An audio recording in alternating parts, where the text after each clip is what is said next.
నమస్తే అండి, welcome to తెలుగింటి వంటలు. నేను మీ లలితాని. ఈరోజు మనం కర్ణాటకలో స్పెషల్గా చేసుకునే నిప్పట్లు ఎలా తయారు చేసుకోవాలనేది చూపిస్తాను. మొదటిసారి కనుక నా ఛానల్ చూస్తున్నట్లయితే సబ్స్క్రైబ్ చేసుకోండి. మనం ఎప్పుడు కానీ చెక్కలు చేసుకున్న ముందుగా బియ్యం పిండి అనేది తీసుకున్నాం.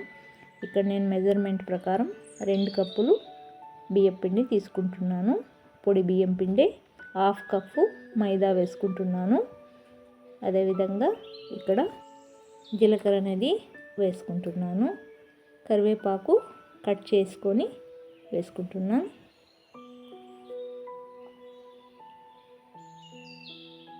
ఇప్పుడు మనం పల్లీలు అనేది పొట్టు తీసి, అదేవిధంగా శనగపప్పు కూడా మనం పైన పౌడర్గా చేయొద్దు. ఇలా చూపించిన విధంగా ఈ మాత్రం పలుకులుగా ఉండాలి.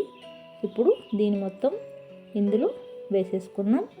ఇది మొత్తం కలిపేటట్టు ఒకసారి కలిపేసి, ఇప్పుడు ఎండుమిర్చి కొద్దిగా పల్లీలు వేసి నేను మిక్సీ పట్టుకున్నాను. ఇలా వేసేసుకున్నాం. ఇందులో తగినంత సాల్ట్ అనేది వేసుకున్నాం.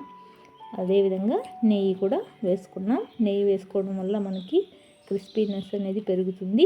టేస్ట్ అనేది కూడా చాలా బాగుంటుంది. ఇలా రావాలి. ఇలా కలిసేటట్టు ఒకసారి బాగా కలిపేసుకున్న తర్వాత కొద్ది కొద్దిగా వాటర్ అనేది వేసుకుంటూ కలిపేసుకున్నాం. ఇక్కడ నేను నార్మల్ వాటర్తోనే కలుపుకుంటున్నాను. ఈ మాత్రం చిన్న చిన్న బాల్స్గా తీసుకొని మనం ఒకే విధంగా రావాలంటే స్పూన్ మెజర్మెంట్తో తీసుకొని ఇలా ప్రెషర్లో పెట్టి ఇలా ప్రెస్ చేసుకున్నా సరే, నేను ముందు వీడియోలో మీకు చూపించిన విధంగా అయినా సరే ఈజీగా మనం చేసేసుకోవచ్చు. ఈ మాత్రం మందం అనేది ఉండాలి, మళ్ళీ పలుసుగా చేయొద్దు.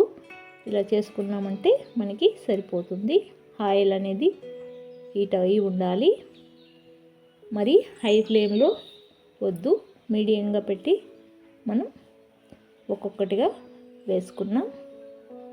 వేసి 2 వైపులా మనం ఫ్రై చేసేసి తీసేసుకున్నామంటే చూడండి, మనకి క్రిస్పీగా ఎంతో టేస్టీగా మనకి కొద్ది రోజులైనా నిలువ ఉంటూ చాలా అద్భుతంగా ఉంటాయి. ఎప్పుడైనా పిల్లలకు కానీ మనం స్నాక్స్ అనేది ట్రిప్స్కి కానీ తీసుకెళ్ళాలంటే ఇలా చేసేసి పెట్టేసుకున్నామంటే చాలా బాగుంటాయి. నేను చేసిన పద్ధతిలో మీరు ఒకసారి తయారు చేసి ఎలా వచ్చిందని నాకు కామెంట్ చేయండి, లైక్ చేయండి, షేర్ చేయండి.